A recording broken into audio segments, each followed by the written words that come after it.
Tchadam! Rahapodin jaksoa 310. Akuankka numero 313 lähestyy, kova vauhti. No niinhän se tekee. Eilen oli linnanjuhlat. Joo, viimeiseen asti jäpitin omalla sohvalla. Rystyset valkoisena pidi siinä puhelimesta kiinni, jos sieltä adjutantti vielä soittaisi, että peruutuspaikka olisi. Niin. Come on, kaverit, teidät on kutsuttu tänne, että jostain syystä ette ole saanut sitä kirjekuorta. Niin. Pari viikkoa soitteli postin asiakaspalveluun, että onko minun nimelläni varustettu sinne iso valkoinen kirjekuori, missä on kaunolla kirjoitetut kultaiset nimet siinä, että se on Miikka, kaksi koota siinä etunimessä. Joo. Seikkaileeko se siellä jakelukeskuksessa jossain, mutta ei sieltä sitä jostain syystä löydetty. Ei. Vaikka taksi mulla oli kadulla odottamassa, mä olisin saman tien ollut lähdössä sinne Marian kadulle, mutta ei tällä kertaa. Ei. Ja tässä siis nyt taas nähdään, että ketkä on tässä maassa tärkeitä ihmisiä oikeasti. Ne oli ne, jotka oli saanut sen kutsun ja sitten me muut. Eli sinä ja minä, Rahapodi. Vaikka me kuinka uskotellaan, että näillä 10 kuuntelijalla, mitä meillä on, että me oltaisiin jotenkin, tiedätkö, alettaisiin niin kuin leijua jonnekin niin kuin Suomen yhteiskunnan hierarkiassa vähän ylöspäin, että me päästäisiin tänne. Kastijärjestelmässä. Me tultaisiin niin pieniä semmoisia baby-steppejä ylöspäin vuosi per vuosi. Joo. Mutta hei, niin ei se on totta, että vaikka me ollaan junnulle ja muillekin opetettu säästämistä ja sijoittamista tässä vuositolkulla, perheiden rahankäyttöä rationalisoitu sillä tavalla, että oikeasti porukka saisi niinku säästää ja olisi käytettävissä rahaa. Ja sanotaan nyt, että ehkä miljoonat suomalaiset nostettu sieltä köyhyysrajalta vähintään keskiluokkaan.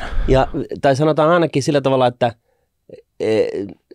laitettu ne niin kuin ratin taakse, sen oman talouden ratin taakse, että ne vähän niin kuin, että itse pystyy vähän niin kuin takapenkiltä siirretty siihen kuskin paikalle. Niin, että ne niin kuin tavallaan vähän niin kuin mahtaa sillä jotain, niin ei. Okei, mutta hei, ei muuta kuin leukaa rintaan ja kohti uusia pettymyksiä vai pessimisti ei pety näissäkään hommissa. Ei todellakaan. Mutta hei, nyt kun seuraa vähän mediaa, niin Suomessa on uusi tämmöinen kansallinen urheilulaji. Kaikki puhuu siitä nyt tällä hetkellä. Metsästys? Ei. Tämä on ihan uusi urheilulaji. Metsästys on vähän vanhempaa. Jaa. Vanhempaa vuosikertaa jo. Niin sä meinaat, että sitä on harrastettu jonkun aikaa. No kyllä. Mutta se niminen kuin leikkaaminen. Niin. Että tästä ei puhuttu puoli vuotta sitten ollenkaan. Ei. Ja nyt kaikki puhuu. Ja etenkin vaikka, jos puhutaan eduskunnasta, niin siellä on kasa porukkaa, jotka ei eläissään mitään leikannut. Mutta nyt ne on kaikki sen asiantuntijoita. Ne on kertomassa, että miten se homma toimii.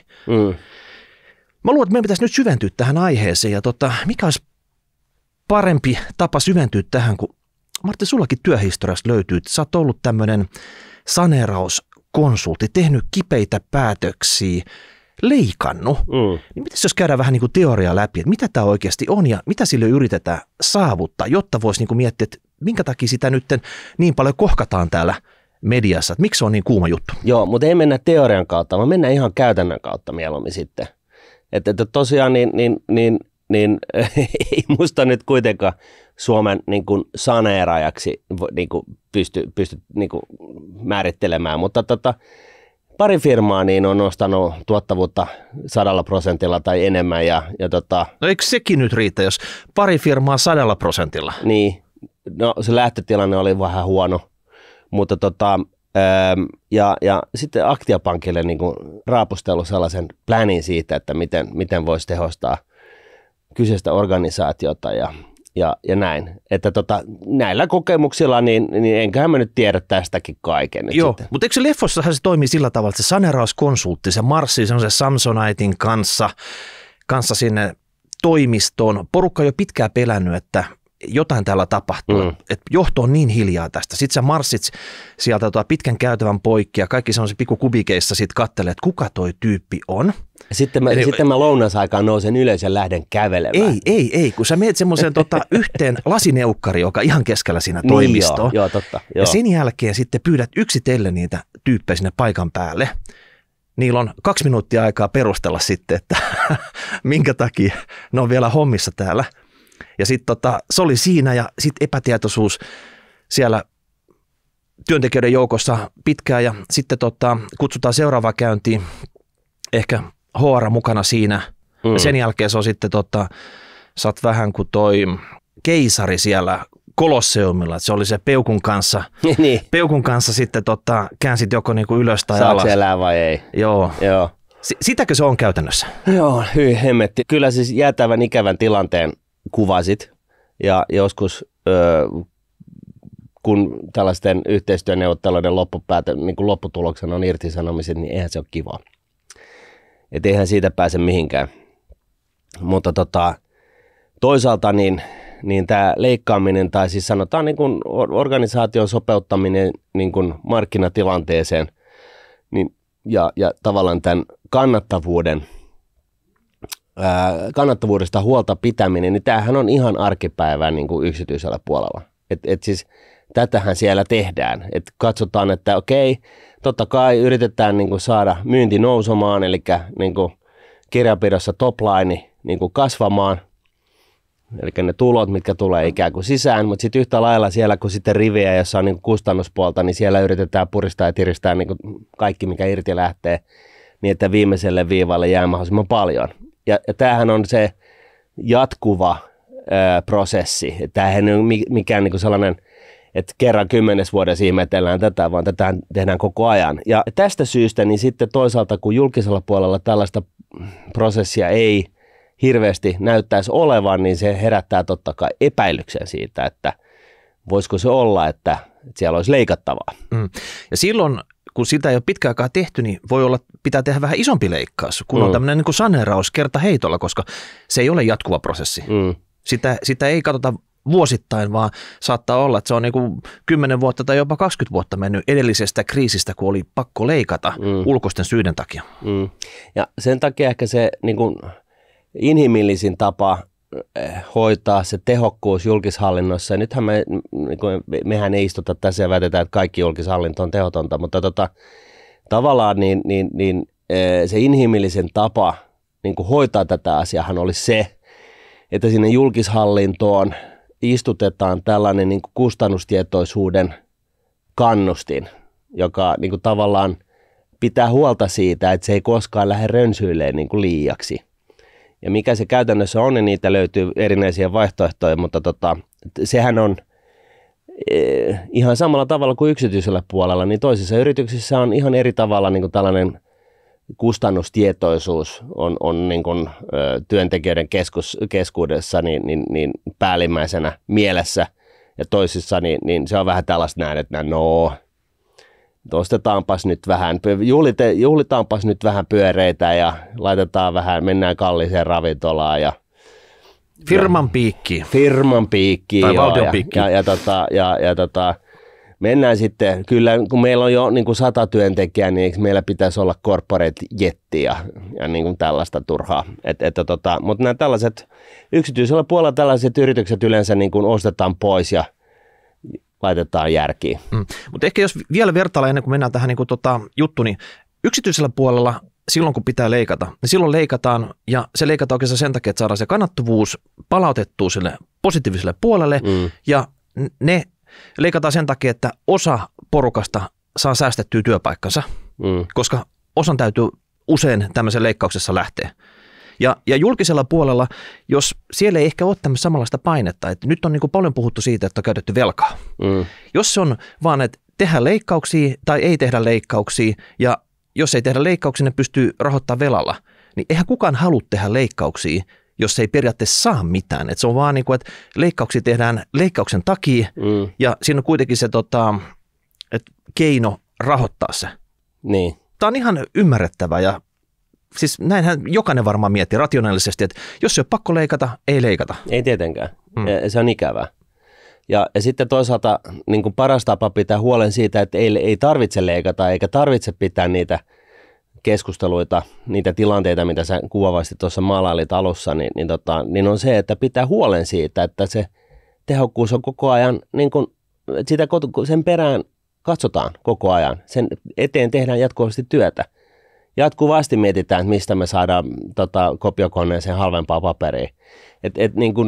Et ymmärtää, että se on niin kuin, synnyttää niin kuin organisaatioon Et vähän niin kuin organisaatio... Kulttuuri vai? Kulttuuri. Sinähän se, just toi oli se sana, mitä mä hain. Että sä saat sellaisen kulttuuri sinne asumaan seiniin, jossa mikään asia ei ole sellainen, että se olisi niin kuin vähäpätöinen, vaan ihan niin kuin printtipaperista lähtien niin yritetään tiristää sieltä täältä ja tuolta koko ajan jatkuvasti, koska kulttuuri. Joo, no se hällä välimeininki varmaan se valuu kaikkeen muuhunkin tekemiseen, jos se on myös tässä NS-kulupuolella siellä organisaatiossa. Joo. Mutta hei, hypätäänkö nyt semmoisia ihan, käydä vaikka eka yleisiä huomioita, sitten oli tarkoitus käydä tekniikoita, kuinka leikataan ja mitä vaihtoehtoja siinä, koska se ei ole sillä tavalla, että aina vaan otetaan se mahdollisimman suuri skalpeli ja leikataan, vaan siinäkin on eri tapoja toteuttaa se. Jos puhutaan ihan puhtaasti leikkaamisesta, niin kysymyshän kuuluu, että mitä asioita firman kannattaa tehdä tai julkishallinnon pitää tehdä ja mitä asioita sen ei pidä tehdä. Ja niin kuin yksityisellä ja julkisella puolella niin yhtä lailla niin aina välillä niin lähdetään rönsyilemään siitä, että hei, että kun meillä nyt on hyvä tällainen tuote, niin tehdään myöskin tollaisia tuotteita. Ja vaikka siinä periaatteessa voi olla ihan joku vissi logiikka, niin jossain vaiheessa huomataan, että ei se lennä. Et nyt me ymmärretään paremmin, tämä ei niinku oikeasti, tämä ei nyt lähde lentoon. Me ollaan 5 vuotta yritetty niinku saada se niinku kasvavan merkittämäksi osaksi niinku meidän liikevaihtoa, mutta se on edelleen siellä 5% paikalla. Tämä ei lennä. Lopetetaan tämä tekeminen, koska meillä on muuta tekemistä, joka kannattaa paremmin. Niin, ja tämä on niinku ehkä se pointti, että jos sulla on, sanotaan, että sun kannattavuus on 15%, voittomarginaali on 15% siinä sun perustekemisessä, niin se on selvää, että sun ei kannata pyörittää sellaista tekemistä, jossa se voittomarginaali on 5%, koska ne rahat siitä toiminnasta, jos ne siirtää siihen perustekemiseen, niin se kannattaa 3 kertaa paremmin. Tämä on niinku, siis yksinkertaisuudessaan se logiikka, että totta kai pitää niinku satsata ja miettiä uusia alueita tai uusia kehityssuuntia ja näin, mutta sitten jos ne ei lähe, niin se on yhtä lailla myöskin ymmärrettävää, että tämä ei ole yhtä kannattavaa kuin tämä meidän perustekeminen, niin me tuhlataan koko ajan nämä resurssit, jotka on tässä kannattamattomammassa tekemisessä kiinni, niin jos me laitettaisiin ne fyrkat kiinni tähän kannattavampaan juttuun, niin me saataisiin 3 kertaa enemmän tulosta. Niin joku homma, mitä vaikka julkisella puolella tehdään, niin saattaa olla lähtöisin jostain ministerin aivopierusta 10 vuotta sitten. Niin. Päätti, että ruvetaan tekemään tällä tavalla, ja kukaan ei ole oikeastaan kyseenalaistanut sitä, miksi me näin tehdään, ja budjettiin sille tulee vuosittain, ja sitä vaan tehdään. Joo, ja yksi tällainen aika niin kuin siis kuvaava esimerkki on, mitä niin kuin julkispuolella tehdään. Suomihan tosiaan teki tällaisen tupakanpolton haitallisuuskampanjan Kirgisiassa niin kuin esimerkkinä. Mä en tiedä, kuka sen synnytti, tämän ajatuksen, että Suomen pitäisi kustantaa tupakanpolton haitallisuuskampanjan Kirgisiassa, mutta sellainen nyt on kuitenkin tehty ja siinä on upotettu niin kuin muutama miljoona. Miten tämä oikeasti mitataan, että oliko tällä kampanjalla mitään merkitystä? Että älä tee semmoisia juttuja, mitä se on tosi vaikea todentaa. Niin. Niin jos tämä ensimmäinen taso on se, että mietitään sitten, että mitä meidän pitää tehdä, mitä meidän ei pidä tehdä. Ja varsinkin niin kuin julkishallinnossa, niin tämä pitäisi olla sellainen jokavuotoinen juttu. Että katsotaan se niin kuin toiminnoittain, käydään läpi se rosteri, mitä kaikkea me tehdään. Ja sitten kysytään itsellemme, että hei, onko tämä sellaista, mitä meidän pitää tehdä, vai pitäisikö lopettaa toi tekeminen ja satsata enemmänkin tohon tekemiseen? Niin vuosikellot, kun mietitään seuraavan vuoden toimintasuunnitelmaa, niin siinä vedettäisiin jo rukseen yli tietyllä hommalla, että tämä ei ole toiminut monen vuoteen, että nyt se lopetetaan viimeistään. Joo, ja sitten se tavallaan se, kun ymmärretään, että okei, että tässä on tämä setti, mitä meidän pitää tehdä, niin sitten puhutaan siitä, että leikkaamisen sijasta, niin ehkä enemmänkin siitä, että tehostetaan. Että saadaan niin kuin, enemmän tai parempaa aikaiseksi vähemmällä. Onnistuuko semmoinen? No se on sitä, mitä yksityisellä puolella tehdään koko ajan. Eli siis se on se jatkuva iterointi. Että yritetään koko ajan keksiä jotain. Tuunaa. Niin, joka siis tavallaan kannattavampaa, saadaan helpommin myytyä. On siis toisaalta sellaista, siis toisin sanoen sellaista, jolla on kysyntää, mahdollisimman paljon kysyntää, ja sitten yhtä lailla yritetään koko ajan miettiä, miten me voidaan tehdä toi sama asia niin kuin mahdollisimman kustannustehokkaasti. Ja tehokkaasti ylipäätään se, miten me voimme pyörittää tätä meidän toimintaa niin, että meillä ei ole varastoja, pullollaa tavaraa tai jotain, joka sitoo pääomia, vaan just in time tyyppisesti, ja sitten haitat siitä ja näin poispäin. Et se on sellaista jatkuvaa iterointia. Et pelkästään jos vedettäisiin ruksit jonkun toiminnon tai henkilöstöryhmien päälle, niin se ei johtaisi yhtään tämmöiseen tehostamiseen millään tavalla. Ei, että se puhdas leikkaaminen, niin se tavallaan niin kun johtaa 1:1 niin kun vähempään tekemiseen tai vähempään määrään tai huonompaan laatuun. Et siis se puhdas leikkaaminen, että vaan leikataan sieltä kustannuspäästä, niin se on toisaalta kannattavaa tekemistä, koska periaatteessa kaikki eurot tippuu siinä, niin kuin säästyy sitten sinne viimeiselle riville, mutta sitten jos alkaa syömään toplinea, eli sitä sisään tulevaa rahaa, niin sitten se on niin kuin 1:1, niin kuin, okei, vähennetään kapasiteettia, niin sitten meidän toplinikin kärsii. Et se on niin kuin, se on se yksi juttu, mutta sitten jos puhutaan tehostamisesta, niin se on taas sitä, että niin kuin itse asiassa selvää. Että tämä pitäisi olla vähän niin kuin yin ja yang. Se ei ole pelkästään sitä, että leikataan, vaan myös samalla tehdään jotain muutoksia, jotka johtaa sitten parempaan lopputulokseen vähemmillä resursseilla. Juuri näin. Ja nyt sitten kun lähdetään hakemaan sitä enemmän niin kuin tuotantoa ja vähemmän kustannuksia, niin joka voi olla sitten kuitenkin sellainen matokuori, että huomataan, että että nyt tämä meidän tekeminen on lähtenyt rönsyilemään, meillä on niin kuin liian paljon, meidän kannattavuus on liian huono. Et kun päädytään tällaiseen huomioon, että okei, meidän kannattavuus on huono, meidän tekeminen on rönsyillyt, nyt täytyy tehdä iso muuvi, täytyy niin kuin oikeasti miettiä uusiksi tämä homma. Puhutaan niin kuin YTistä ja muun muassa. Se YT, eli se, että vähennetään ihmistyövuosia, niin se on niin kuin sitten se viimeinen asia, mitä siinä tehdään, mutta lähtökohtaisesti niin kuin siinäkin harjoituksessa olisi niin kuin hyvä luoda sellainen innostava tulevaisuuden kuva siitä, että mitä me nyt sitten tulevaisuudessa tehdään. Että vaikka siis me ymmärretään, että okei, me joudutaan nyt leikkaa jengiä, tekemistä, järjestelmiä, sun muuta, niin sitten pitää myöskin olla jotain niin kuin positiivista siinä organisaatiossa niille, jotka sinne jää, koska se yleensä tällainen harjoitus syö aivan hemmetisti niin kuin sitä mojota, mitä niin kuin yrityksessä on. Työtyytyväisyys, jos oli jossain, niin se laskee sitten pakkaselle. No se sukeltaa, totta kai, koska ihan niin kuin sinä ja minä, me ollaan Nuunetilla duunissa, Nuunet sanoo, että lähdetäänkään sutimaan, niin eihän se ole kiva juttu. Ja se on niin kuin, siinä on huoli niin kuin perheen tulevaisuudesta, asuntolainoista, miten sä ruokit sun lapset, kaikki nämä tällaiset asiat. Tämä on niin kuin vakava paikka. Ja nyt talous sakkaa, että rahapori pitää leikkaa puokki, että voitte vetää pitkät tikkupojat, että toinen teistä jää tänne. Niin ei se ole kiva paikka niin kuin olla, mutta sitten yhtä lailla, niin siis tämä on vaan tällainen yleinen huomio, että kun lähdetään tällaiseen negatiiviseen tekemiseen, niin pitää myöskin olla kirkkaana sellainen niin kuin mielikuva siitä, että mihin ollaan menossa, mitä tullaan tekemään, niin että niin kuin jengi haluaisi oikeasti jäädä duuniin ihan senkin takia, että se tulevaisuuden kuva on konkreettinen, kirkas, hyvä, houkutteleva. Ja siis tyypillisesti, jos pistetään niin kuin firma uusiksi, niin tyypillisesti se tarkoittaa sitä, että työtyytyväisyys paranee, ammatillinen kasvu, edellytykset paranee.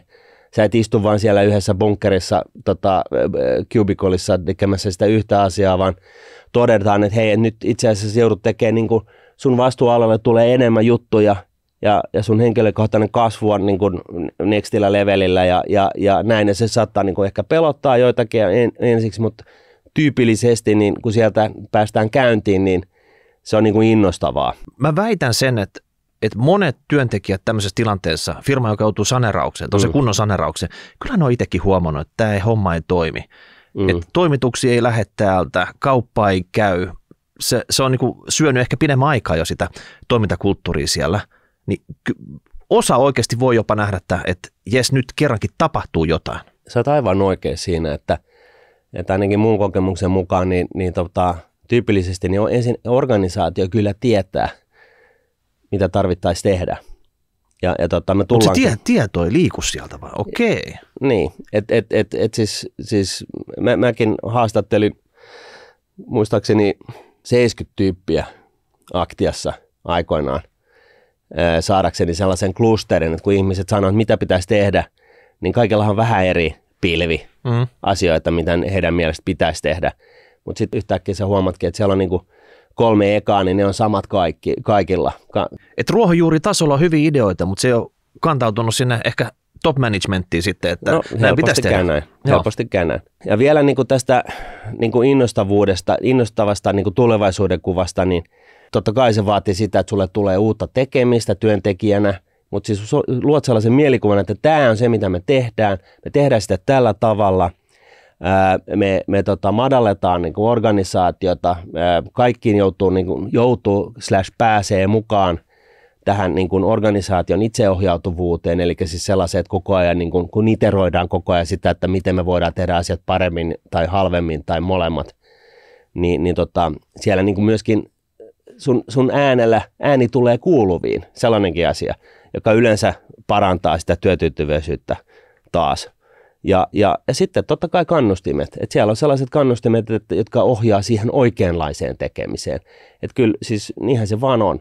Ja nekin pitää laittaa tällainen positiiviseen niin kuin, tulevaisuuden kuvaa poltata kunnolla kiinni. Että jengi niin kuin ensinnäkin ymmärtää, että mikä on se tavoitetila ja sitten toisaalta, että millä tekemisellä niin päästään sinne ja sitten vielä kannustimet päälle. Että jos teet onnistuneesti tällaisia asioita, niin hyvä heilu, se näkyy myöskin sun tilipussissa. Kumpi se kannustin toimii paremmin tähän, ruoska vai porkkana? Kyllä se porkkana on. Eli jos puhuttiin siitä, että ensin niin kuin yleisistä huomista, ensinnäkin pitää miettiä, mitä pitää tehdä, mitä organisaation tulisi tehdä, ja sitä, mitä se ei tulisi tehdä, niin se pitää sitten leikata pois. Ja sitten niin kuin tämä tavallaan siirtyminen tästä leikkaamismoodista tällaiseen tehostamiseen, että okei, että yritetään saada aikaan enemmän tai parempaa vähemmällä. Ja sitten tultiin tähän niin kuin innostava niin kuin tulevaisuuden kuva, että niin kuin niille, jotka jää taloon, siis että ne parhaat resurssit ei lähde sutimaan sieltä, niin kuin ne helposti tekee, jos tulee YT:t, vaan niin kuin kerrotaan, että tässä on tämä tulevaisuuden kuva, and you are part of it, niin tavallaan pidät myöskin huolen siitä, että se perälauta ei vuoda niin kuin väärällä tavalla. You are the chosen one, että me todellakin halutaan, että sinä jäät tänne. Joo.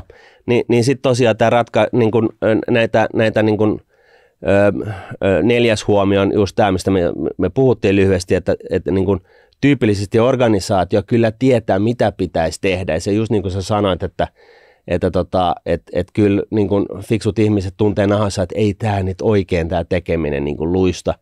Ja sitten jos niiltä kysyy, että no mitä pitäisi sitten tehdä, niin vaikka ne on ehkä ajatellut sitä asiaa aikaisemmin, mutta sieltä tulee sitten apteekin hyllyltä sitten. Niin sieltä tulee kuin apteekin hyllyltä, että no ensinnäkin meidän pitäisi lopettaa tämän tekeminen, kun tässä ei mitään mieltä, ja sitten toisaalta satsata tuohon ja näin poispäin. Niin, että tämä on kuuma juttu tällä alalla, mutta toi kilpailija tekee tätä, mutta me ollaan vielä mietitty, että olisiko tässä se panostuksen paikka, mikä sille, että nyt leikataan, niin sitten panostetaan tähän sitten.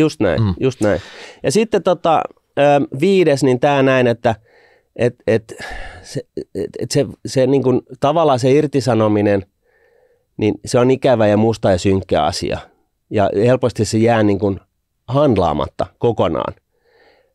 Kun se toisaalta voisi tehdä se just toisinpäin, että sä oikeasti funtsit sen, niin kuin, että okei, että meillä on 100 tyyppiä, mitä niin kuin pitää tehdä jotain muuta, tai lähteä niin kuin periaatteessa firmasta ulos, niin siihen joku gameplani. Siis onko se niin kuin joltain firmalta nyt liikaa vaadittu, että hei, että... Lukitaan ulko-ovet, ne ei lähde sieltä.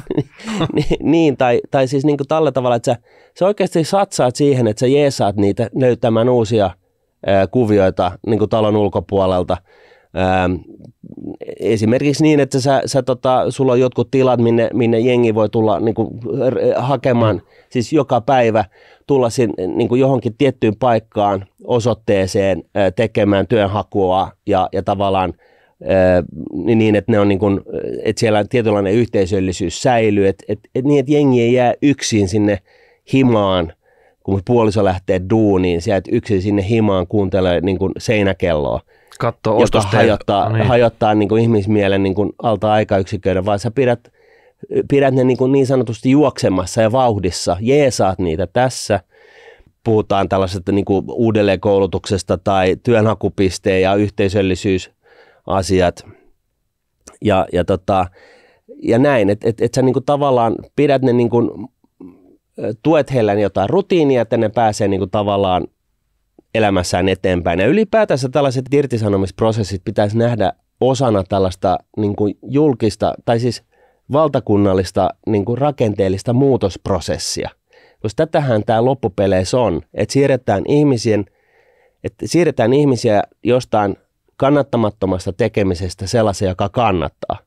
Eli hyödynnetään niitä ihmisresursseja, mitä meillä ylipäätänsä Suomessa on, niin hyödynnetään niitä maksimaalisen hyvin, maksimaalisen kannattavasti. Koska meitä on vain 5,5 miljoonaa, niin me ei voida olla täällä tekemässä jotain niin kuin tästä yritysesimerkistä, että me ei voida tehdä sellaisia asioita, joka voittomarginaali on 5%, jos meillä on potentiaali on 15%. Vaan meidän pitää nimenomaan keksiä, että me tehdään vain sellaisia asioita, jonka voittomarginaali on 15, ja sitten mietitään lisäksi, miten me saadaan kasvatettua se 30.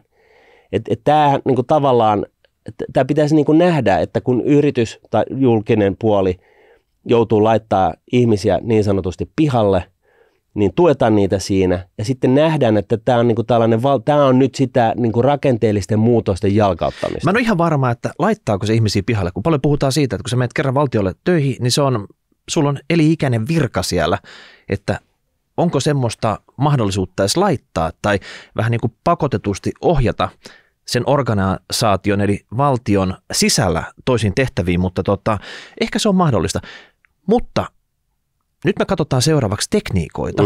Eli nyt kannattaa siellä Arkadian mäellä olla etenkin hereillä, koska tästä tulee paljon uutta asiaa teille. Te ette ole näitä tiennyt olevankaan. Ja jos oikeasti haluatte näistä keskustella, niin nyt kannattaa ottaa se viimeistään toi ruutu paperi ja kynä esille siitä, niin pistätte parhaat tipsit sitten ylös. Ja jos mä kerron tämän tekniikan nimen, tämä klassinen, taas suoraan sieltä keittiöstä, eli juustohöylä. Joo. Eli mitä tarkoittaa, kun leikataan juustohöylällä, Martin? No se tarkoittaa sitä, että ei ainakaan tehosteta yhtään mitään, vaan vähennetään kustannuksia 10% läpi koko organisaation.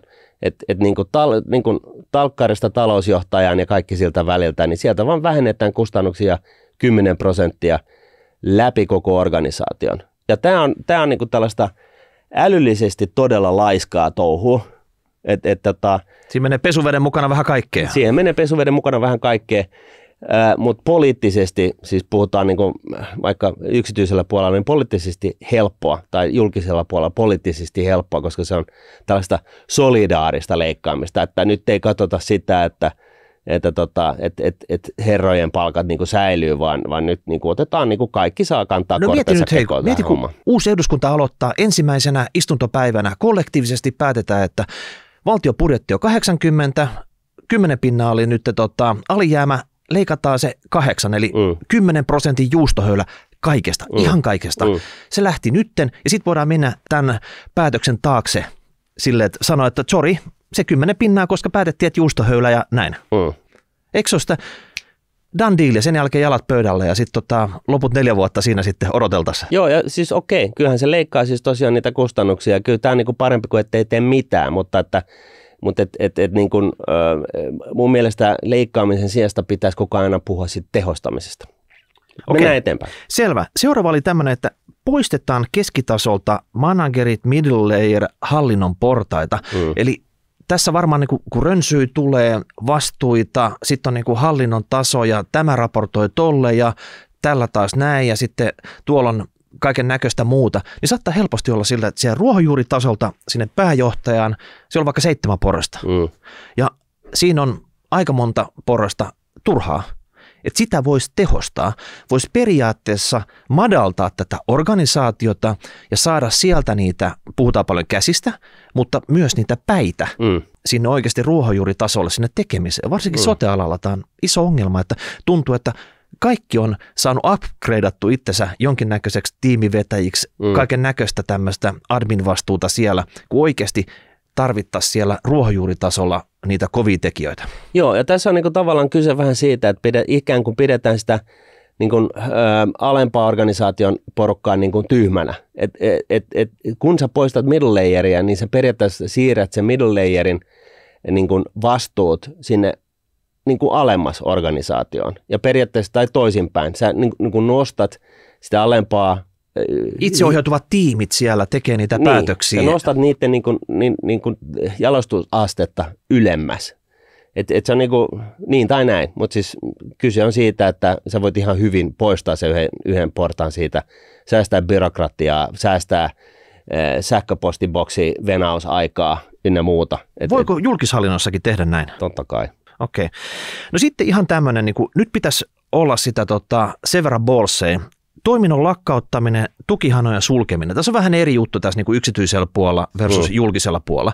Mutta nyt kaikesta ei voi vetää sitä juustohöylä-meiningillä.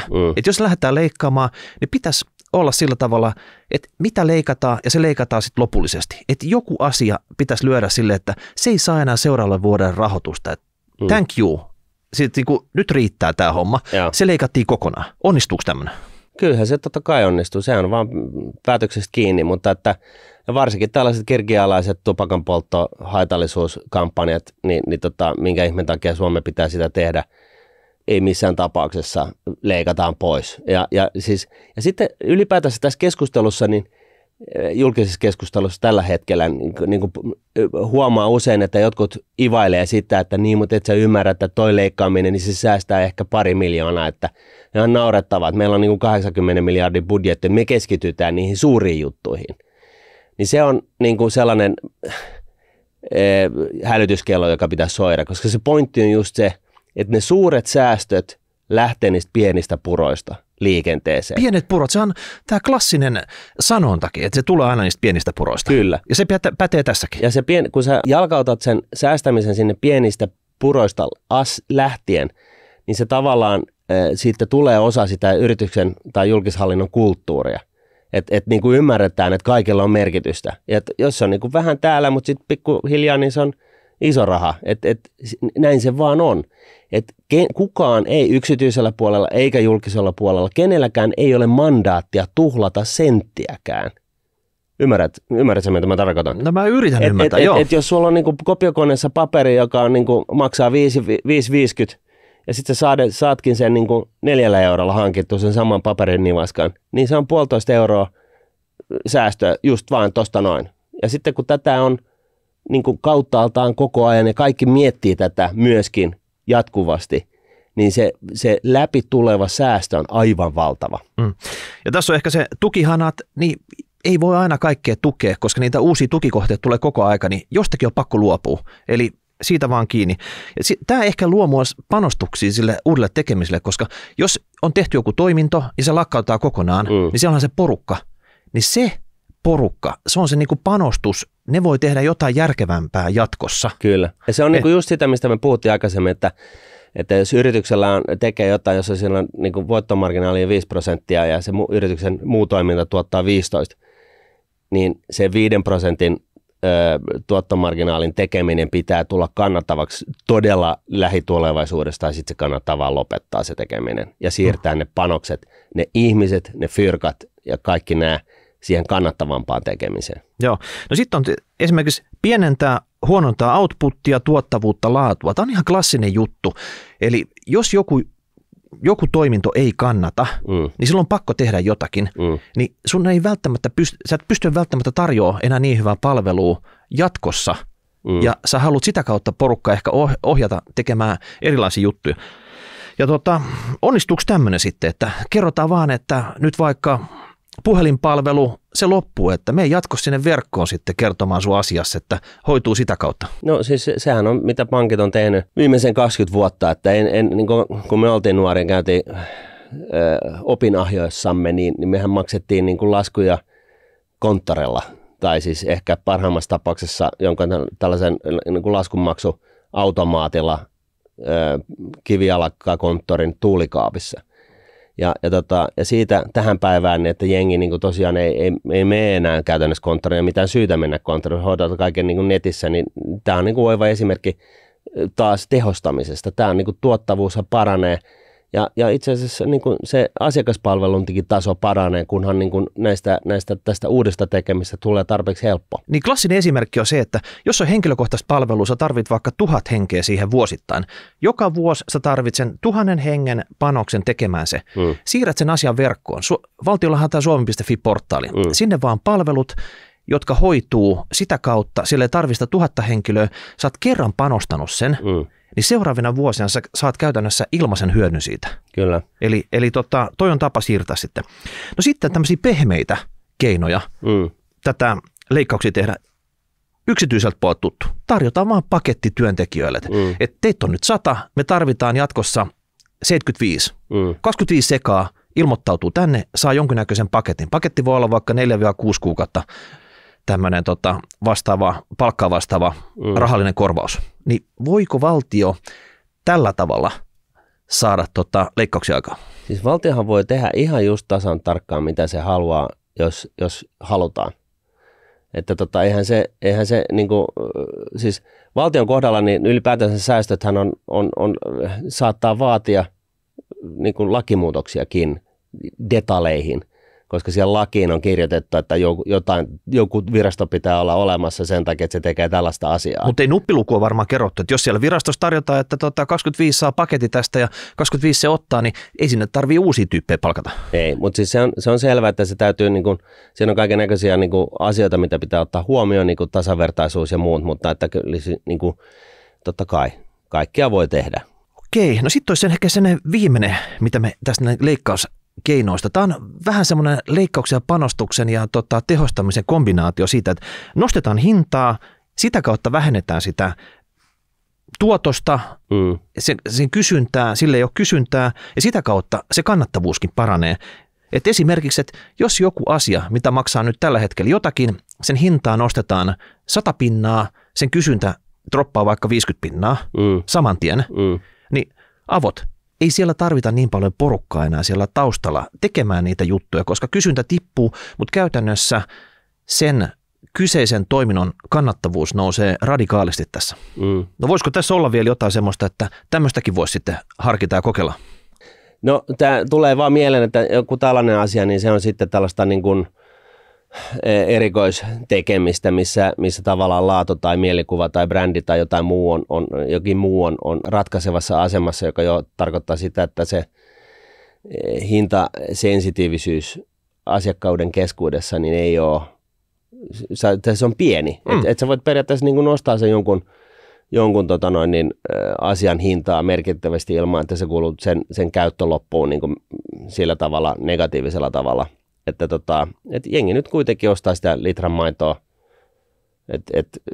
vaikka se maksaa, vaikka se hinta tuplaantuu. No, siitä tulee huuto, mutta siis niin kuin näin. Jotain tämmöisiä kikkoja. Joo. Okei, no nyt meillä on kaikki tekniikat hallussa, mitä maan päällä ikinä on olemassakaan. Ehkä joku jäi mainitsematta, mutta tässä oli varmaan ne tärkeimmät. Miten sitten käytännössä siirrytään siihen, että nyt me tiedetään niin kuin tekniikat, mitkä on mahdollisia, niin miten se käytännössä tämä homma lähtee liikkeelle? Nyt sulla on niin kuin vanhana saneerauskonsulttina, niin eikö nämä niin kuin ihan silleen, että onko se Exceli, mihin ne kaikki survotaan tämä data ja sen jälkeen sitä pistetään hullut kaavat pyörimään siihen ja sieltä tulee sitten ihmisten nimiä ulos vai toimintoja, mitä pitää lopettaa vai miten se leikkaus nyt lähtee käyntiin? No siis ensinnäkin niin pitää olla se tavoitetila, mihin halutaan niin kuin päätyä.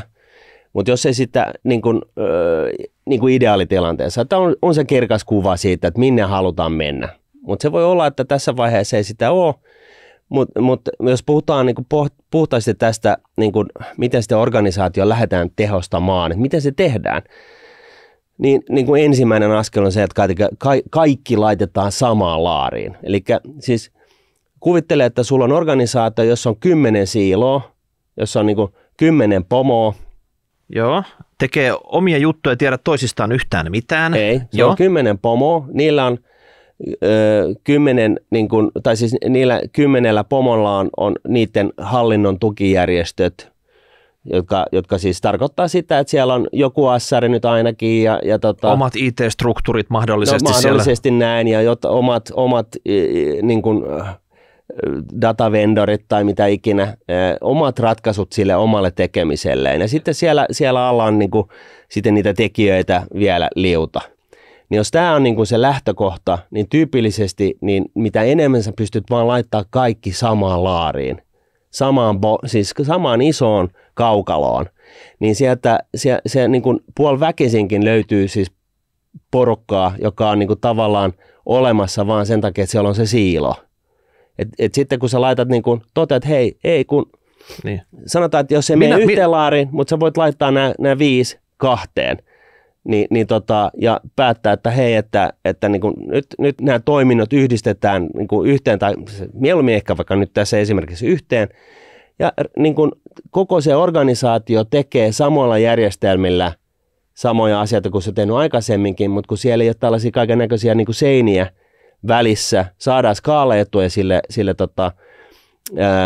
niille niin kuin järjestelmän niin kuin hinnoille, koska enemmän porukkaa käyttää sitä yhtä tiettyä järjestelmää. Et sen sijaan, että sulla on niin kuin 20 tyyppiä, jos sulla on 100 tyyppiä firmassa ja se on jaettu 5 osaan ja sulla on 20 tyyppiä, jotka käyttää 5 eri systeemiä, niin se, että jos sä laitat sen niin kuin yhteen laariin ja sä tavallaan hankit sellaisen niin kuin järjestelmän, jossa nämä kaikki 100 käyttää samaa, niin sen on selvä, että sä saat siitä niin kuin jotain positiivista irti.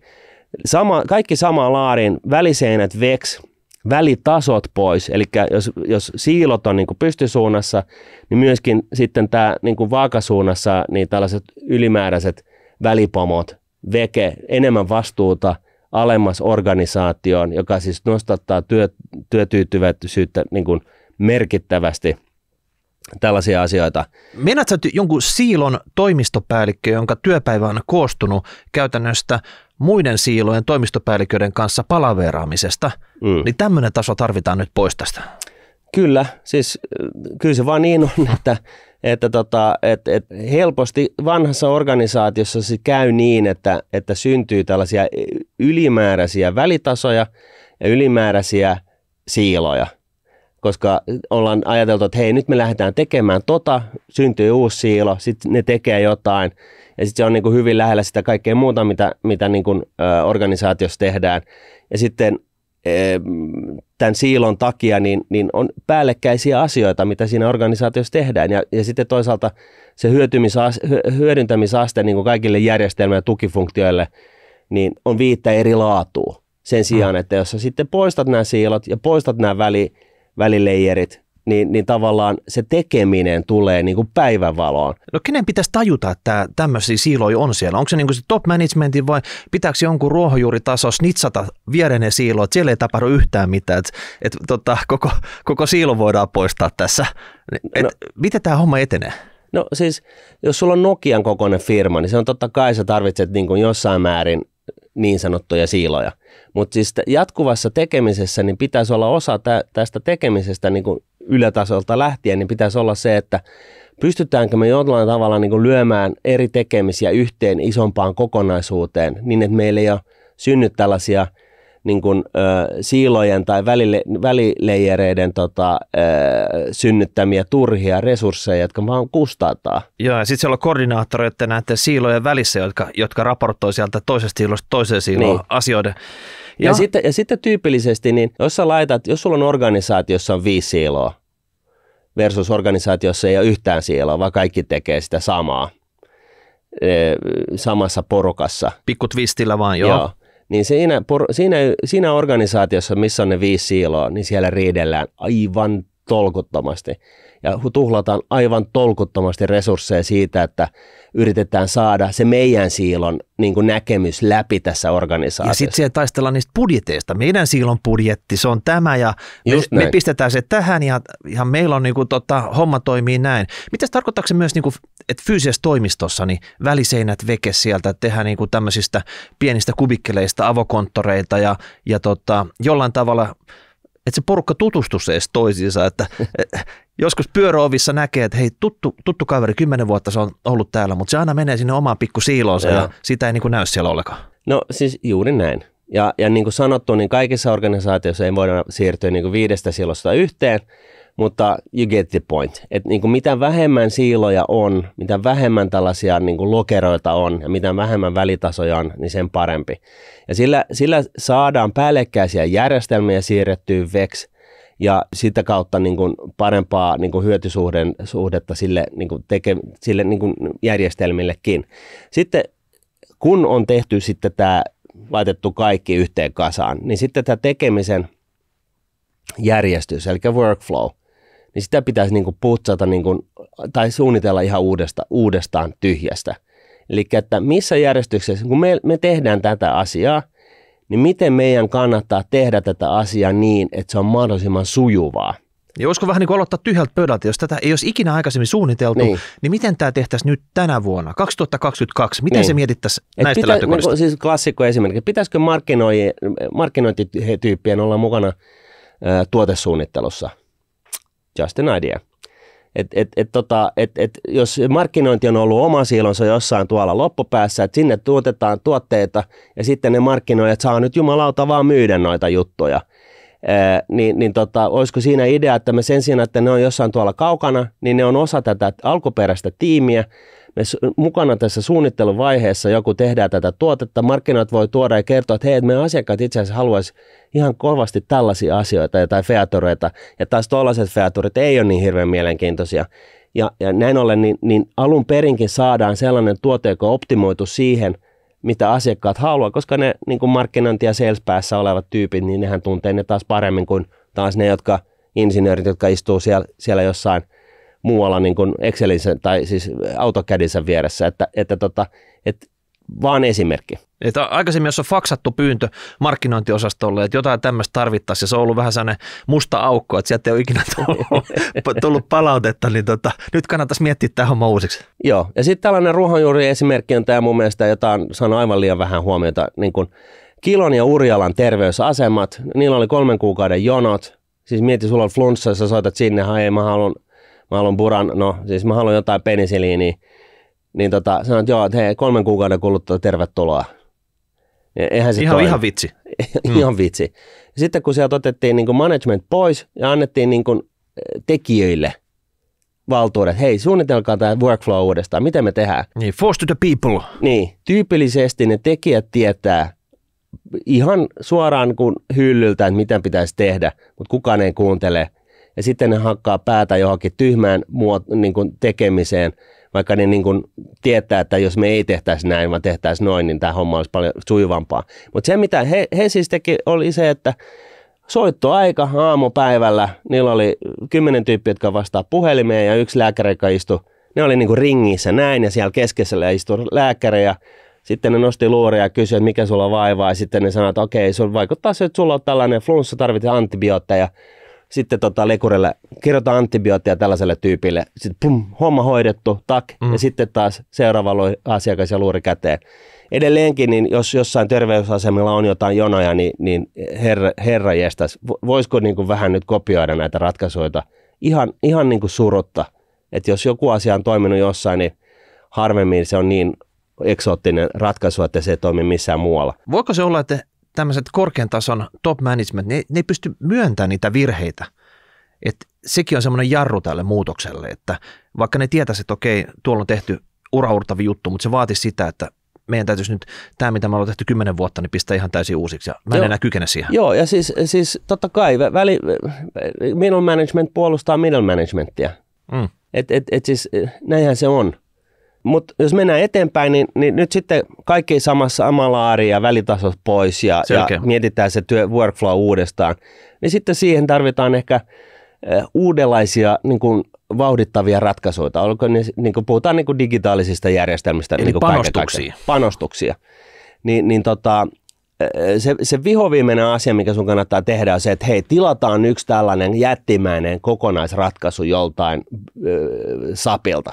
Niin, tämä apotti. Niin, niin sitten se on niinku sellainen, että se tekeminen ja se organisaatio tukehtuu siihen, että se ei vaan skulaa.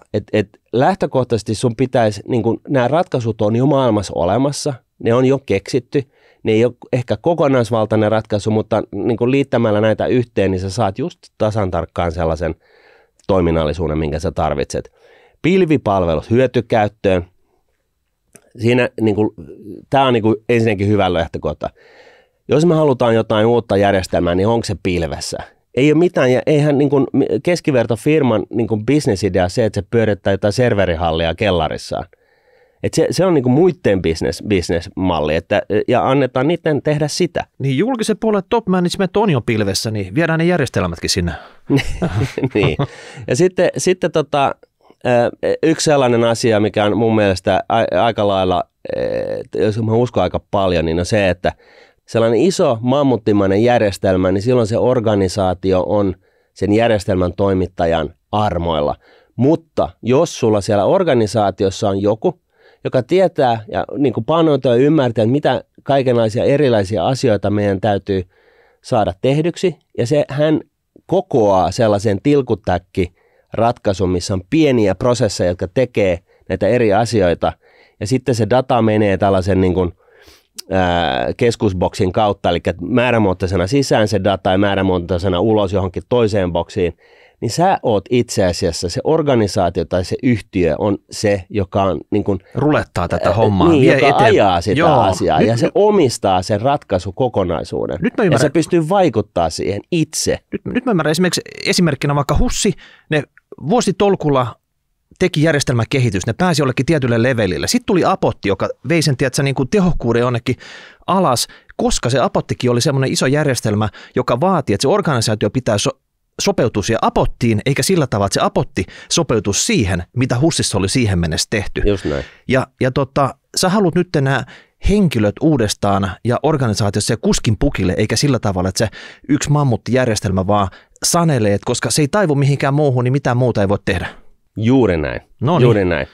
Ja se pointti tässä vielä on se, että se tarkoittaa sitä, että tällaisten niin kuin maanläheisten ja yksinkertaisten ratkaisuiden tuotantoon laittaminen tulee mahdolliseksi. Se ei vie 5 vuotta ja maksa 50 miljoonaa, vaan siis joku voi todeta, että joo, okei, ai sä haluat sen tässä järjestyksessä tähän raporttiin, fine, mä teen sellaisen huomenna ja ensi viikolla se on niin kuin toimii. Ja te, jotka haluatte sitä käyttää, niin te käytätte.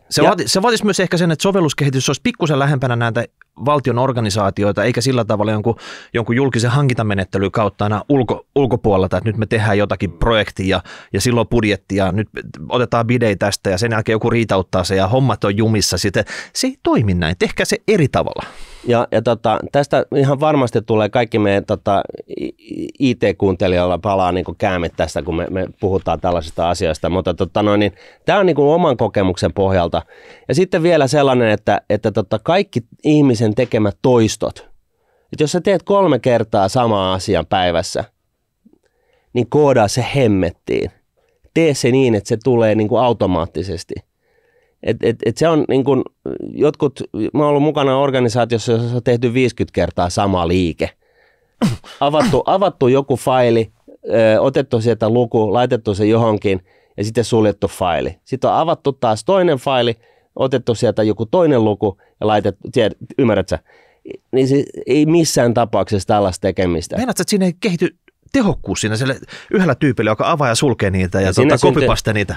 Sinne syntyy virheitä ja se vie paljon aikaa ja se ei taatusti ole kenenkään työkuvassa mielekästä tekemistä. Eli ei uutta isoa järjestelmää, vaan tällaista pientä. Tämä on niin kuin se viesti. Ja se havainnollistuu tämä hyöty sitä kautta, että kun organisaation tekeminen, oliko se sitten yksityisellä puolella tai julkisella puolella, niin sen pitäisi olla sitä, että koko ajan mietitään, että miten me voidaan tehdä tehokkaammin tätä asiaa, mitä me tehdään. Niin se tarkoittaa sitä, että sä et voi ostaa yhtä järjestelmää, joka sit vaan on. Vaan osa niin kun organisaation jatkuvaa tekemistä on se, että tehdään asioita eri tavalla. Ja silloin se tarkoittaa konkreettisesti myöskin sitä, että sun pitää koko ajan pystyä myöskin niin kuin muuttaa niitä tukijärjestelmien tapoja tehdä niitä asioita. Ja ne on tukijärjestelmiä. Nimenomaan. Ja näin ollen, niin se on ihan ehdoton no-no, että sä meet jonnekin jos olet pankki, niin sä meet jonnekin niin kuin pankkijärjestelmän niin kuin, supermessuille ja sitten sä valitset yhden niiden 3 toimittajan niin kuin kokonaisratkaisusta, joka vaan niin kuin sitten, okei, me otetaan toi ja sitten huomenna me aletaan tekemistä. Tämä on tehty Kobolilla, mä oon kuullut tämän joskus, että toi me poimitaan tästä. Joo, että ei niin. Eli just tämä, mitä me sanottiin, että jotta organisaation kuskin paikalla siinä omassa tekemisessä ja ne järjestelmät tukee sitä omaa tekemistä ja jatkuvaa kehittymistä, niin sun täytyy omistaa se niin kuin, tukijärjestelmien kehittäminen sillä tavalla, että se on pilkottu mahdollisimman moneen pieneen osaan. Niin, että se joku tekeminen loppuu, niin sä vaan vedät sen modulin pois ja heität sen roskiin ja laitat jonkun uuden siihen tilalle, joka tekee sen asian eri tavalla. Tarkoitatko, että sä et anna niiden IT-nisseen olla siellä omassa siilossa, vaan saatat mukaan se siihen organisaation tekemiseen? Kaarat ne väliseinät siinä? No, nimenomaan. Ja julkisella puolella sitten myöskin sellainen, että jos ja kun julkista puolelta lähdetään tehostamaan, niin siihen pitää kylkeen saada niin kuin lakitiimi, joka niin kuin lähtee heti kirjaamaan niin kuin muutosehdotuksia tietynlaisiin lakeihin niin, että kaikki tällainen niin kuin lakien tuoma kankeus hallintoon niin saadaan niin kuin purettua. Koska kyse ei ole siitä, että se laki niin kuin hengeltään muuttuu yhtään miksikään, mutta siellä mahdollisesti on kaiken näköisiä tällaisia juttuja, että pitää olla tollainen virasto ja pitää olla tollainen toinen virasto, joka tekee periaatteessa ihan samat asiat toistamiseen, mutta koska näin lukee laissa, niin sen takia me tehdään tällaista tyhmää.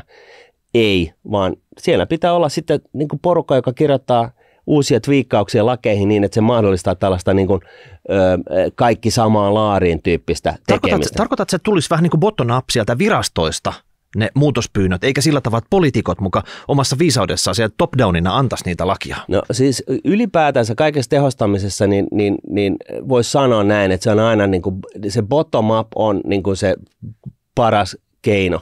Organisaatiokaaviossa se alin porukka, niin sille annetaan enemmän vastuita. Ja miksi näin? No koska ne, jotka tekee, niin ne yleensä myöskin tietää, että miten se kannattaisi tehdä. Ja mitä vähemmän rikkinäistä puhelinleijeriä siinä sitten välissä on siihen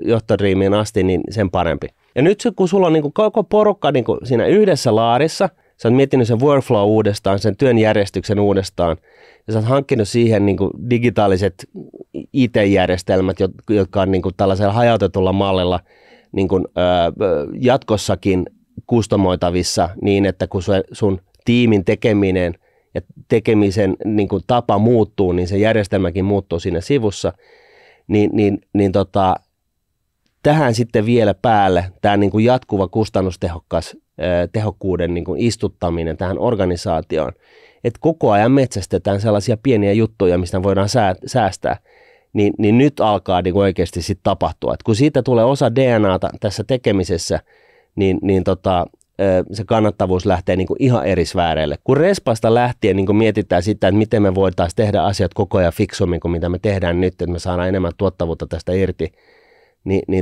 siellä on valtava merkitys. Niin pienistä purosta syntyy aivan valtava joki. Ja tämän ei tarvitse olla tylsää. Kun sä sitten toisaalta leikkaat tällaisesta tuhlauksesta, eli ajatellaan näin, että jos on joku optimaalinen tapa tehdä joku asia todella tehokkaasti, ja sä et ole siinä, vaan sä teet sitä jotenkin tehottomasti, niin nyt kun sitten on onnistunut siirtymään siitä niin kun tehottomasta tavasta, joka tuhlaa resursseja, siirtymään siihen tehokkaan tapaan, joka ei tuhlaa resursseja, niin se myös tarkoittaa sitä, että sä voit vapauttaa resursseja niin kun muunlaiseen tekemiseen. Sä voit esimerkiksi maksaa niille päiväkodin opettajille kunnollista palkkaa. Sä voit pitää niin kun huolen siitä, että ne resurssit menee niin kun oikeisiin asioihin. Eli niin kun siis sä parannat niiden tekijöiden niin kuin, arkea ihan konkreettisella tavalla. Ja sitten sä voit myöskin tuoda niin kuin, uudenlaisia kannustimia siihen hommaan ja muuta. Tämä ei tarvitse olla tällaista nihilististä niin kuin, säästetään itsemme hengiltä tyyppistä asiaa, vaan se pointti on tässä se, että ne resurssit kohdistetaan sellaiseen tekemiseen, joka luo lisää tuottavuutta. Joo, ja yksityiseltä puolelta ehkä voisi ottaa näitä KPI, Key Performance Indicators, eli juttuja, mitä seurataan vuoden jälkeen, ne on samat aina, jotta voidaan verrata oikeasti, niin kuin, onko tämä homma kehittynyt vai poletaanko me paikallaan vai saatu oikeasti sitä kehitystä, mistä voidaan sitten palkita. Juuri näin. Ja mitä tässä niin kuin harjoituksessa ekaksi tapahtuu, niin se on selvää, että jotkut jää ensin työttömäksi. Niistä, niin kuin sanottiin tuossa aikaisemmin, niin niitä ei pitäisi kohdella kuin paaria, vaan päinvastoin niistä pitäisi pitää äärimmäisen hyvää huolta, koska sitä kautta sä myöskin luot sitä oman organisaation kulttuuria tai yrityksen kulttuuria niin kuin sellaiseksi, että se on niin kuin tällainen kohtelias kulttuuri, ihmisarvoa niin kuin, kunnioittava kulttuuri. Ja myöskin nämä, kun sitten lähtee, niin niillä ei ole niin paljon pahaa sanottavaa siitä organisaatiosta. Sanotaan, että okei, mä saan lähteä, mutta jumalation mä sain tukea, mä löysin tämän uuden duunin, mä tiedän paljon enemmän, mä oon paljon hyödyllisempi, mä oon paljon iloisempi. Niin kiitos pääjohtaja, että pistit sen leikkaukset siellä käyntiin, että oikeasti tämä oli mulle henkilökohtaisesti oikeastaan vaan hyvä juttu. Juuri näin.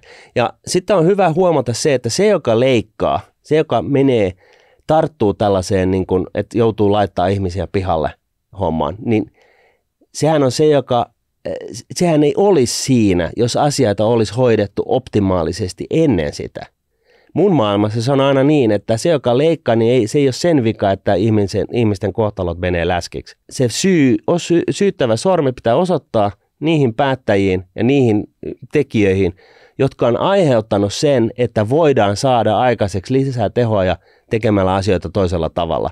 Eli ollaan ollut laiskoja, ei olla mietitty, että miten me ollaan tehokkaita, on syntynyt läskiä tai tehontonta tekemistä ja näin ollen joudutaan leikkaamaan. Se, joka leikkaa, ei ole se syyllinen sille pahaan oloon, vaan se on kaikki ne päättäjät ja tekijät, jotka on aiheuttanut sen, että ollaan päädytty sellaiseen tilanteeseen, että leikkaamisella tai tehostamistoimenpiteillä saadaan aikaiseksi jotain lisäarvoa.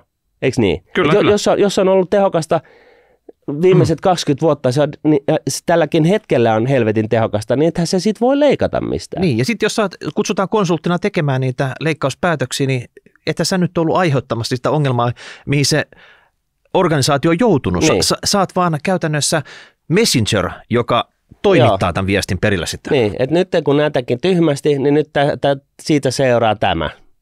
Ja nyt jos me tehdään asioita järkevästi, niin tästä eteenpäin, niin tällaisen ei tarvita niin kuin välttämättä enää koskaan enää tulla takaisin. Valtion tasolla, kun me nyt sitten tehostetaan julkishallintoa, jos mietitään sitä sillä kannalta, niin tämä on nyt osa sitä rakenteellisia muutoksia myöskin, että kun jengi niin kun joutuu laittaa jonnekin muualle, niin se valtakunnallisella tasolla tarkoittaa sitä, että sen sijasta, että tehdään tehottomasti niin kun jotain asiaa tuossa boksissa, niin aletaankin tekemään asioita tehokkaasti siinä boksissa, siinä hallintohimmelissä, ja siirretään sieltä resursseja johonkin toiseen tekemiseen, joka on huomattavasti kannattavampaa lainausmerkeissä niin kuin valtionhallinnolle ja suomalaisille. Niitä panostuksia, niitä investointeja, mitä on kaivattu. Niin, esimerkiksi Suomen merkittävän talouskasvun niin kuin, tai disruptiivisen talouskasvun kannalta, eli ei vaan sitä, että hinkataan vähän, säädetään niin kuin rattia 3.15, niin 3.17, vaan se, että me tehdään niin kuin oikeasti isoja päätöksiä,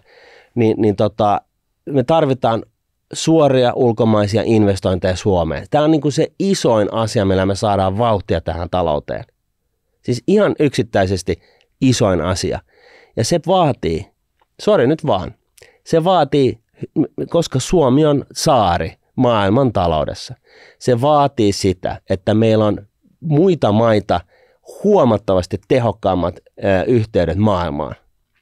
Et jos sä oot niin kuin Saksa, niin sulla on autobaanat ja luotijunat menee ympäri Manner-Eurooppaa. Sä pääset luotijunalla Madridiin niin kuin 5 tunnissa. No ei nyt ehkä, mutta siis kuitenkin. Kuvainnollisesti näin. Niin Suomi, joka on täällä jossain pohjoisessa, niin jotta meidän taloudella olisi samat edellytykset talouskasvuun, niin meidän pitää olla niin kuin maglev-junat. Siis tällaiset leijuvat niin kuin yhden kiskon systeemit, jotka kulkee 600 kilsaa tunnissa. Meidän pitää olla parhaimmat ikinä yhteydet, mitä... Niin, Madridin 4 tunnissa. Niin, eli yhteydet Helsingistä Tukholmaan ja Helsingistä Berliiniin. Miksei tehdä niin kuin Itämerestä tällainen pisararata, luotu Maglev pisararata, joka vetää 5 kerrosta vuorokaudessa junaa ympäri Itämeren esimerkiksi. En tiedä, mutta siis se pointti on se, että ne yhteydet pitää pelata ja A-studion toimittaja soitti mulle kysyi mitä mieltä, että kun Finski on kannattamaton. Mä sanoin, että hei, se voi olla, mutta jos ei meillä ole yhteyksiä maailmalle, niin viimeinen sammuttaa valot. Minkä helkkarin takia me sitten ollaan täällä tekemässä yhtään mitään sen jälkeen enää. Sitten kun me ollaan saatu tämä niin maantieteellinen niin positio, me ollaan käytännössä saatu tuotua meidän maantieteellinen asema niin lähemmäs maailmantalouden niin keskipistettä, niin halpaa lämpöä ja energiaa, näistä ollaan puhuttu. Tämä voisi olla meidän myyntivaltti, se voisi olla kestävää, halpaa lämpöä ja energiaa. Joka tapauksessa täällä sitä olisi, me voidaan jopa viedä sitä maailmalle. Siis mieti, on olemassa tämä kaasuputki Nord Stream 1 ja 2, jossa tuotiin energiaa, niin kuin tiedetään, fossiilista energiaa Venäjältä Saksaan. Vedetään me sellaisen niin kuin metrin paksuinen sähkökaapeli Suomesta Saksaan, niin se saa sähköä sen fossiilisen sijasta. Kestävällä uusiutuvalla energiamuodolla tuotettua sähköä me myydään sitä sinne Saksaan. Me on siinä niin kuin Saksan sellainen sähkömittari, joka tikittää koko ajan. Tulo tulee, kun Manolle Aamiainen. Noniin. Ja sitten lopuksi tekijöitä. Me tarvitaan niitä tekijöitä Suomeen. Ei tästä pääse mihinkään. Ja tässäkin asiassa, kun me tunnetusti tarvitaan näitä tekijöitä Suomeen, niin meidän ei pitäisi tuhlata näitä suomalaisia tekijöitä nyttenkään yhtään mihinkään sellaisen kannattamattoman tai tehottomuuteen. Ja tällä hetkellä me tuhlataan. Joo. Jos me puristetaan ja tuotetaan parempaa vähemmällä jossain puolella Suomen valtion himmeleitä, niin se tarkoittaa sitä, että me irrotetaan sieltä resursseja sellaisen tekemiseen, jolla me voidaan tehdä jotain muuta kannattavaa jossain muualla.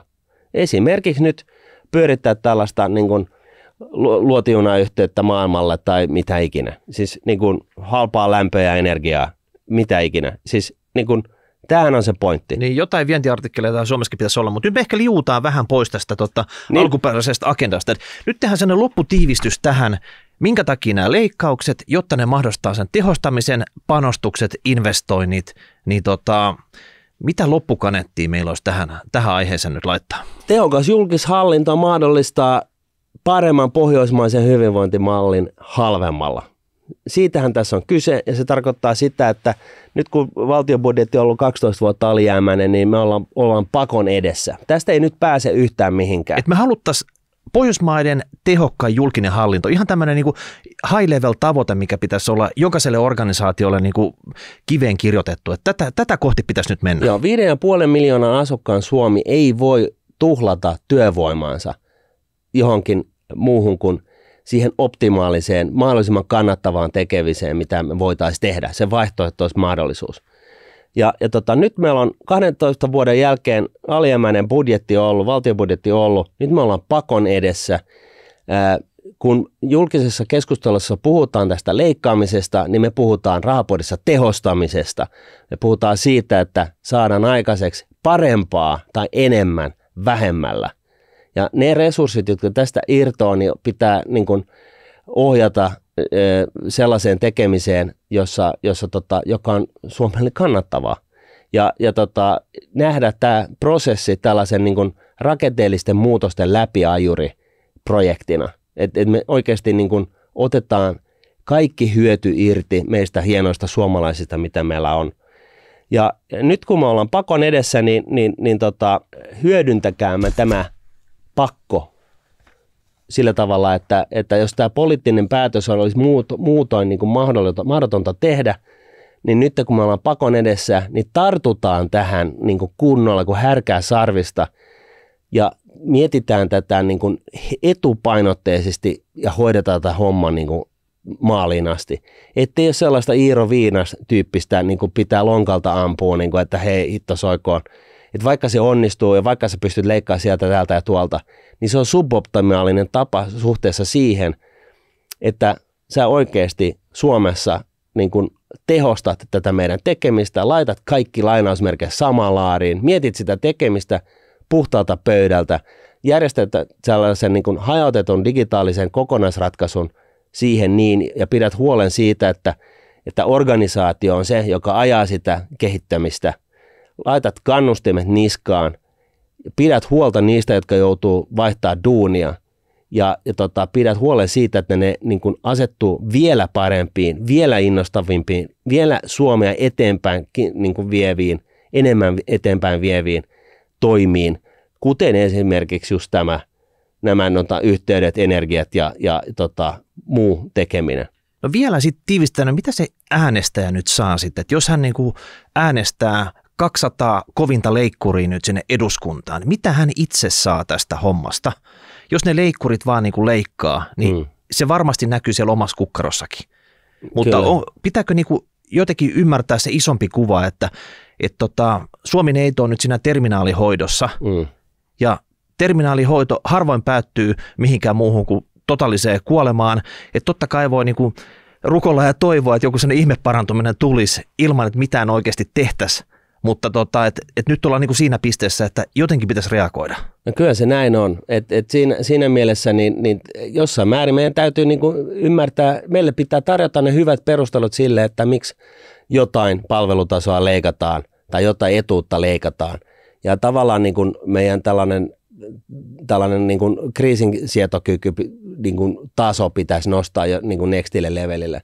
Mutta siis yhtä lailla kuin näistä leikkauksista, jos puhutaan, niin mun mielestä meidän ihan oikeasti pitäisi alkaa puhua tehostamisesta. Niin, että mihin ne panostetaan? Eli kun leikataan tästä, niin mihin me voidaan panostaa? Ei voida mennä lamaan sillä, että me vielä rankastaan niin kuin taloutta, että me vaan leikataan asioita niin kuin poikki halki ja pinoja, säästetään kuluissa, vaan pitää uskaltaa myöskin satsata tulevaan ja siihen kasvun edellytyksiin. Et siis valitettavasti kun mennään monttuun, niin me ei voida yhtä lailla leikata menopuolta niin kuin vaan puhtaasti. Jos me onnistutaan leikkaamaan valtion budjettia samalla, kun me kuitenkin rankasti panostetaan Suomen talouden tulevaisuuden edellytyksiin, niin fine. Mutta siis lamaan ei voi mennä sillä tavalla, että nyt leikataan niin kuin senkin edestä, koska silloin tämä lamakuoppa syvenee huomattavasti pahemmaksi kuin mitä se on, jos niin kuin toisella kädellä annetaan jotain. Eli siis ei anneta rahaa, vaan annetaan hyviä ratkaisuja. Mä haluaisin nyt jollain tavalla niin kuin poliitikolta vähän niin kuin tiristää myös tietoa siitä, että mistä he on valmiita leikkaamaan, koska jos nyt vaan kysytään, että leikataanko vai eikö leikata, niin he sanoo, että ei leikata. Että panostetaanko? Kyllä, joka paikkaan panostetaan, mutta esimerkiksi vaalikoneet olisi nyt, jokainen mediahan julkaisee niitä vaalikoneita, niin pistä sinne silleen, että onko tämä vai tämä? Onko se niinku koulutus vai joku muu? Onko se tämä vai joku muu? Että selvitettäisiin näitä kaikista ehdokkaista, että mitä nämä on oikeasti asioista mieltä, ja sen jälkeen tehtäisiin niinku ranking-listat, että tässä on Suomen kovin leikkaaja, tässä on Suomen konservatiivisen tyyppi, se ei tee yhtään mitään. Siis oikeasti pistettäisiin nämä jollekin janalle sillä tavalla, että sieltä ei pääse karkuun niissä vastauksissa siitä, että mistä leikataan, koska se on se kuumin se kansallisurheilu tällä hetkellä, leikkaaminen. Se on, mutta ihan yhtä lailla niin me ei voida leikata, kun me mennään lamaan. Siis me voidaan tehostaa, mutta me ei voida vaan leikata. Tämä on oikeasti, ja mä ymmärrän, että tämä keskustelu menee niin kuin sitten liian vaikeaksi. Että se on niin kuin helpompi niin kuin puhua siitä, leikataanko voiko eikä leikata. Mutta kun meidän pitäisi tehostaa, meidän pitäisi saada aikaiseksi enemmän vähemmällä. Ja ne resurssit, mitä me saadaan irti, niin ne pitäisi kohdistaa, ne ei pitäisi niin kuin lopettaa, vaan ne pitäisi kohdistaa ne resurssit sellaisiin asioihin, jotka vahvistaa Suomen talouden tulevaisuuden näkymiä merkittävästi. No niin. Ja tästä aiheesta me varmaan haluttaisiin näitä puolueiden päällysmiehiä ja naisia tänne lauteelle kertomaan sitten, että mikä on heidän tämä, ei pelkästään leikkauslista, vaan tämä tehostamis- kautta panostuslista. Eli miten ne resurssit tässä Suomi-neidon kontekstissa siirretään johonkin parempaan käyttöön. Eiköhän tässä ollut kaikkia. Seuraavaksi voidaan antaa tämä raakakipale leikkaukseen, jotta saadaan sitten joku valmis tuotos tästä ulos. Niin eiköhän tällä mennä tämä viikko ja ensi viikolla sitten uudet aiheet. Kiitoksia. Yes, moi moi.